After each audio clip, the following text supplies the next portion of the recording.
It is February 27th, 2024. The time is 9:05 a.m. And I'm calling this meeting to order. In attendance are Commissioners Brooks, Matari, and Duncan. Are there changes to the agenda? Hearing none. Public comments? Hearing none. Item 1, Airport Advisory Board meeting minutes update, and that would be with our Chairman, Frank O'Connell. Okay. Good morning, Commissioners. For the record, Frank O'Connell, newly appointed or elected Chairman of the Airport Advisory Board with Steve Anderson, recycled Vice Chairman of the Airport Advisory Board. Here to give you a quick update on our meeting that was held on February 14th at the airport office. At that meeting, we did have 7 members attending. Brian Cleary was absent out of town on business.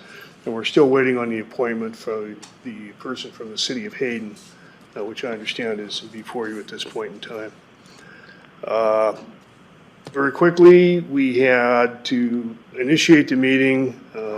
Jonathan Gillum provided us with an update of the open meeting law, and that was for the benefit of some newly appointed members of the board, make sure that everybody understood what the parameters were for that. We moved on to, of course, normal items of business, call for conflicts of interest, changes to the agenda, et cetera, one of which was to move item 10A, which was our nominations and appointments of Airport Advisory Board officers. Up to that point, Steve was acting as chairman. We had the election. I was elected unanimously to be the new chairman. Steve was elected unanimously to be the continuous vice chairman. We moved on then through public comment, approved minutes from the previous meeting. We got to the staff reports. Gaston was absent. He was ill that night. So I, in lieu of Gaston, based on a conversation I'd had with him a day earlier, gave a quick update on some of the issues at the airport is currently addressing, one of which is the installation of the new tower scheduled to be operational by May the 1st. And Gaston had advised me at that meeting that the contractor that would be operating the tower is going to want to have a meeting with the pilot community sometime in the middle of April to bring everybody up to speed on what their policies were and procedures were, and to address any issues that the pilot community might have at that point in time. Also disclosed that there are plans in the works to put a turf runway parallel to the existing runway 220 to allow those folks with backcountry style airplanes, especially the ones with the larger tires, to use a turf runway rather than the asphalt runway because it's a lot less wear and tear. And then the last item I mentioned was the possibility of a summer airport event being held out at the Coeur d'Alene Airport either in June or July. Based on the interest that was shown last year from the F-35 event, we thought we would capture that sentiment again this year and have a general open house to bring the airport community and the public together, foster better relations with the airport, and allow people to have a little fun out there. After that, we had an update from the Coeur d'Alene Airport Association, Eric Craviotto, president, and what came out of that was they've got an event scheduled on March 22nd. For Kodiak Aircraft in Sandpoint. They've got a tour at 11 a.m. that open invitation for people to come up there and see how they do business up there. Their next meeting will again be their next meeting will be on March the 12th at the Hagedorn Jet Center. And at that point in time, as Gaston and I discussed, we'd like to be able to incorporate the meeting with the contractor that's going to be running the temporary tower this summer to meet with the pilots that would attend that. We want to try and get as many people involved in meeting these people as we can so that we start off on the right foot come May 1st. Moving on to regular business, like I said, we had done the Airport Advisory Board elections early, so we came up with an update on our subcommittee for the rules and standards that we've been working on for the last 3 months now, Gaston. And our committee had gotten to the point where we completed all the general aviation side of it. We got to the commercial section, waded into it a little bit, realized there was a lot of boilerplate in there, per the FAA and per legal that we, just as general aviation pilots, we couldn't sort through. So Gaston said he would undertake to do some revisions on that, and once that was done, then we would present a red line copy of the document to the Airport Advisory Board for review and recommendation. And we anticipate that sometime in April or perhaps the May meeting. We moved on to the general discussion around hangar space and land utilization. And again, this was primarily for the benefit of our newer members. We just wanted to kind of throw out in the open, what areas were available for hangar development, how soon it might happen, what were some opportunities on existing areas. For example, Larry Hodell, one of our new alternate members, suggested that if there would be some way to increment hangar construction between existing hangars like on Cessna Avenue, where we have an overabundance of space, that perhaps that would be a more economical use of the airport.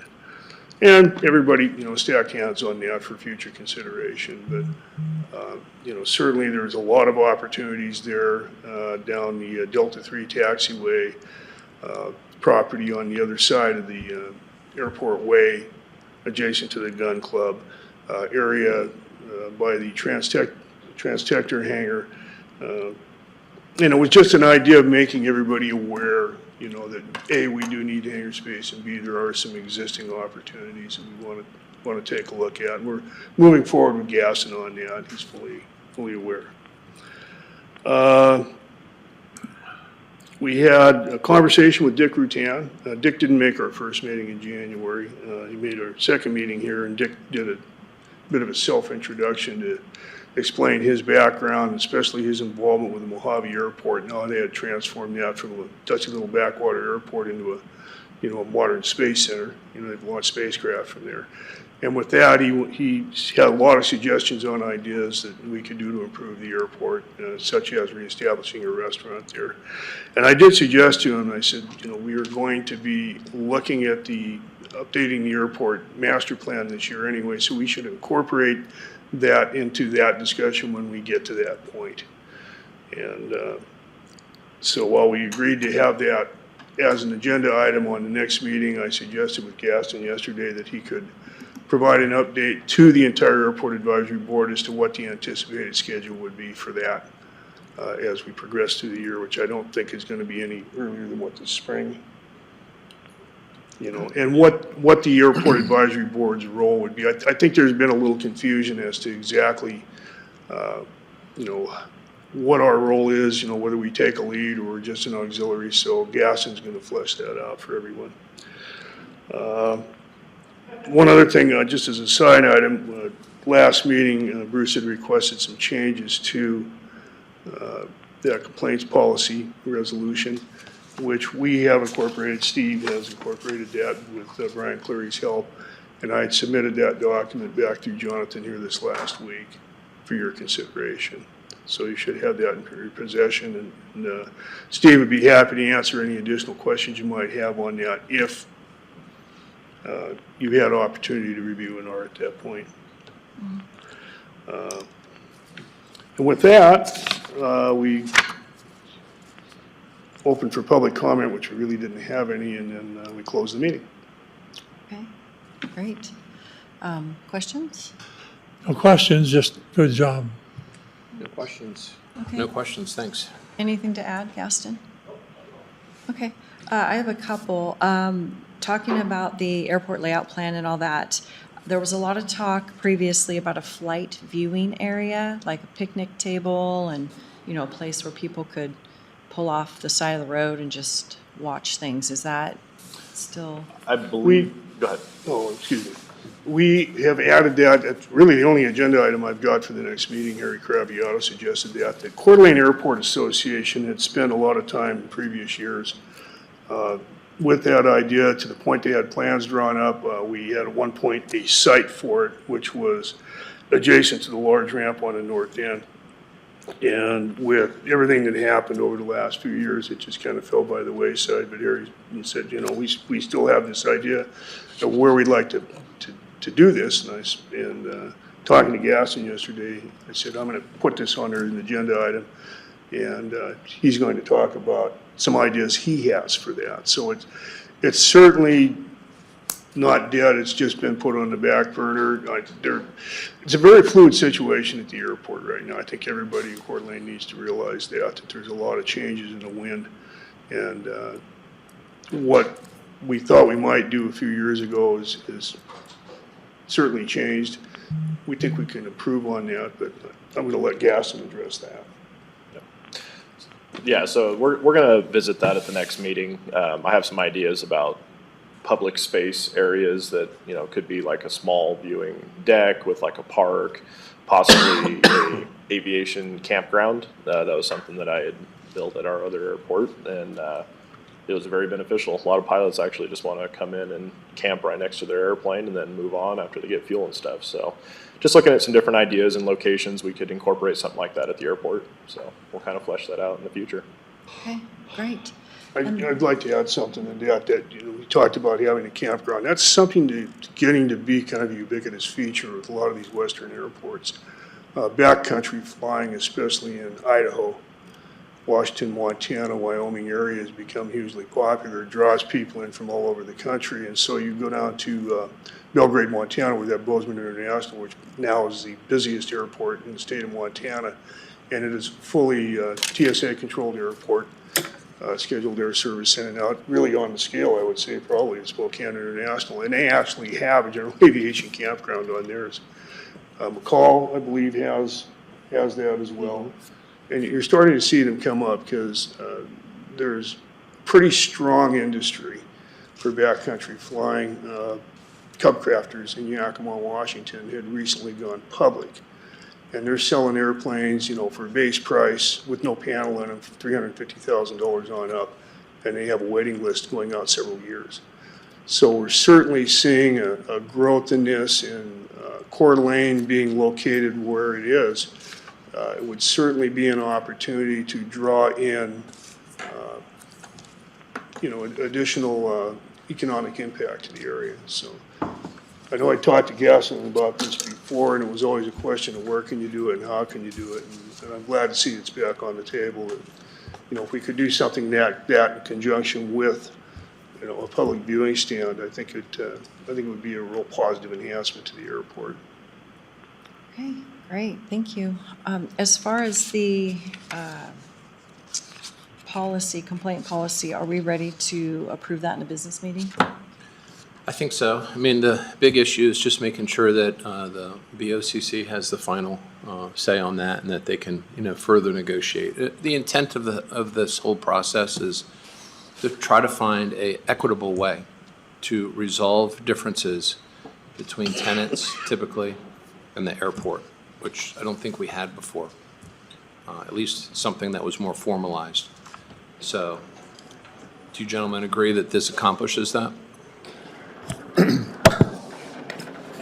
Brian was listening when you provided your input at the last meeting, and he tried diligently to accommodate your concerns.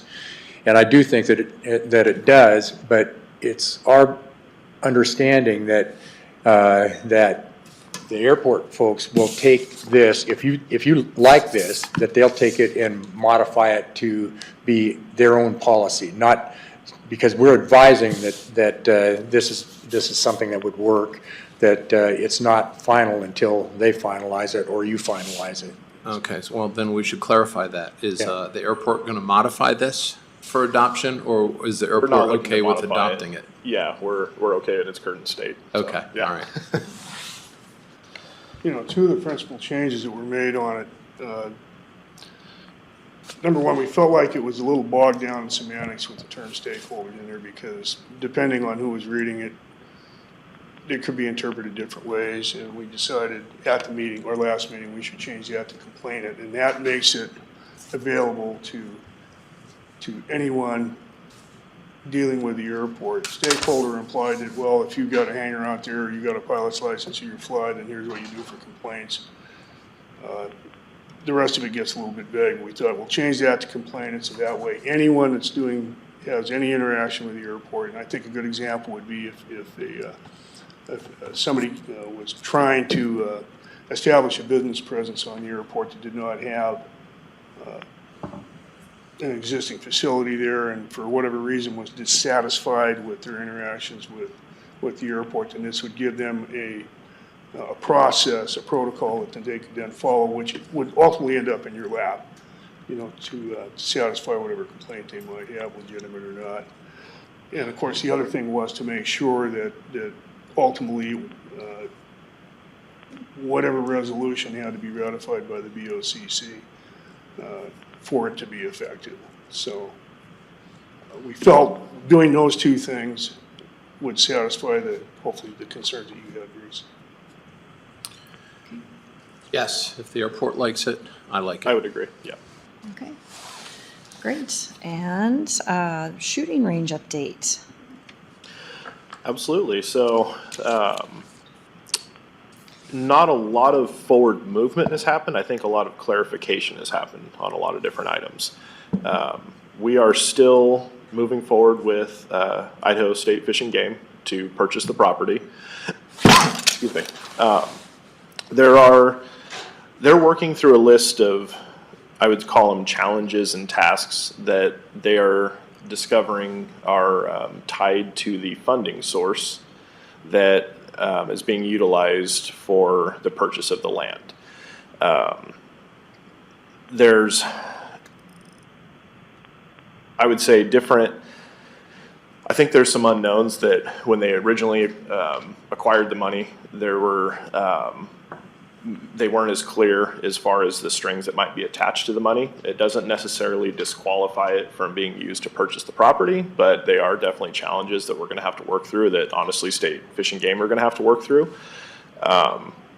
There was a bunch of back and forth correspondence regarding the need for Yellow Book appraisal on the property. That was one of the original issues, and it has been found that a Yellow Book is required per statute to spend those funds on this property. The FAA does not require a Yellow Book appraisal to be completed to acquire lands or to sell land.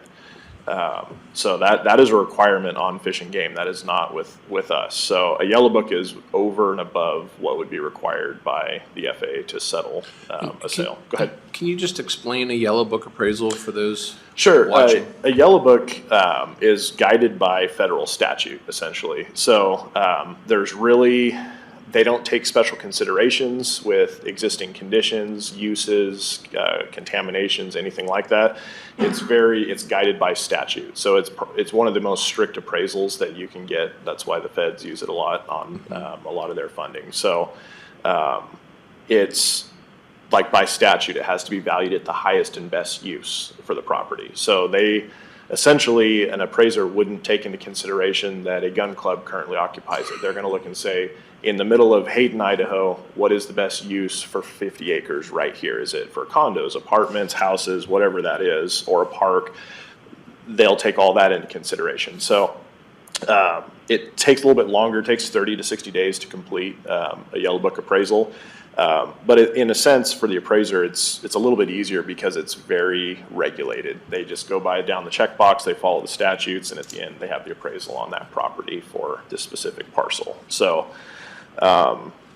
when that essentially would be the appraisal that we would then be copied on and give to the FAA, they would approve that as a fair market appraisal. That is as fair market as it absolutely is going to get. So I don't see the FAA is going to have any issues with a Yellow Book appraisal being presented. So I'm curious to see how there was some discussion on the actual lot lines with the property. Right now, that property is separated into essentially three 20-acre parcels. We can't go below 20 acres, otherwise we get into the mini subdivision issue there. But essentially you have the gun club property itself, and then you have the shot fall, the safety area. That safety area penetrates into the second and third parcels of property, but they don't necessarily need all of that. So there was a question can we redraw the lot lines to accommodate what they need? And the answer was absolutely. We could end up with a 32-acre piece that is the gun club property, and the remainder is the airport side. So that added a lot of flexibility to the state. That's what their Carson Watkins is working on right now, is actually drafting the plan of what do we need, essentially. Do we need the 20, the 30, 40, 50? What is it that we need? What does that look like?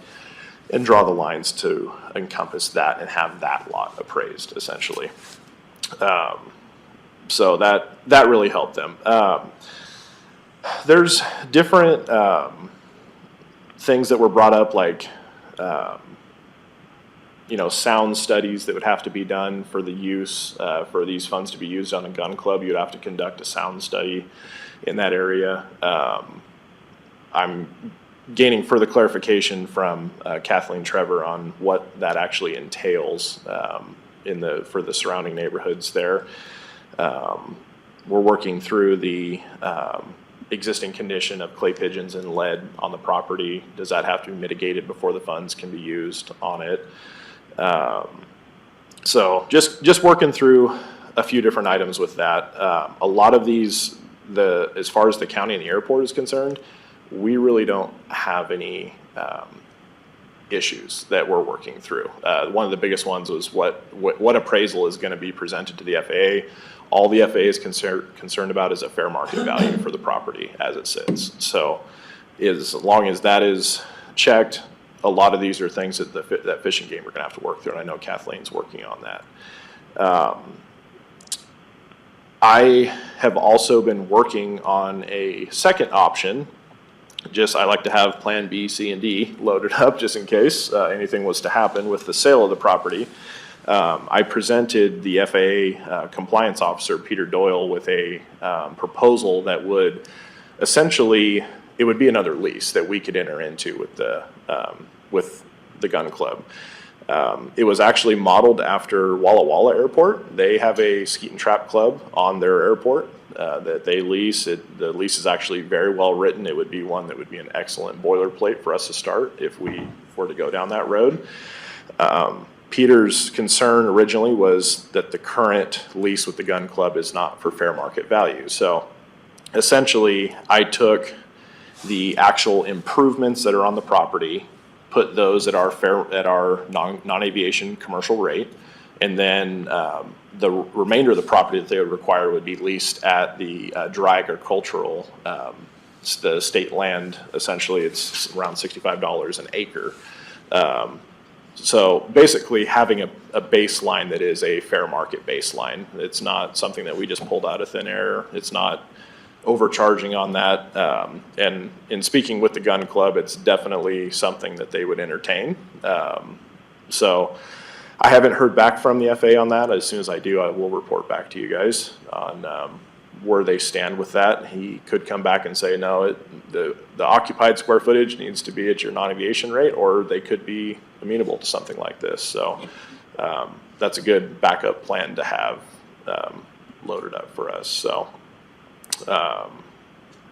outside of that, we're just kind of moving through. I'm assisting Fish and Game however they need to move through their processes. We need some of their questions cleared up on their funding source, and then we'll keep pushing forward. But the sale is our number one option for sure. That's the cleanest and best option for them and their future. But just having other options available to take care of the gun club. Who are you working with at the gun club? With Ed Wagner. Yep, and Brad Fowler. Yep. And I would say, and I had a conversation with Ed on this, basically keeping all communications regarding correspondence between Ed, myself, and the BOCC and legal. There were a lot of different members that were reaching out, and they're concerned. I understand that, but definitely keeping those channels of communication through the proper people. I don't want to bombard the Fish and Game with, there were a lot of members that are very passionate about it, and I completely understand that, but I don't want to have 10 different people calling Fish and Game and calling the FAA and trying to do that. And I think that was kind of happening over the last couple of weeks. So I think we pretty much got that straightened out. So. Okay, questions? No, just a comment. You're the right guy at the right time for this place. And thank you for thinking of contingency planning. in situations like this. I don't think anyone expected it to slow down like it did while they're trying to work through the strings associated with the money. It could happen quickly once they work through it, but Absolutely. until then, contingency planning is prudent. So thank you. Absolutely. Okay, any questions still? Nope. All right, with nothing further, I'll call for public comment. Nope, no one online? All right, 9:31, thank you all.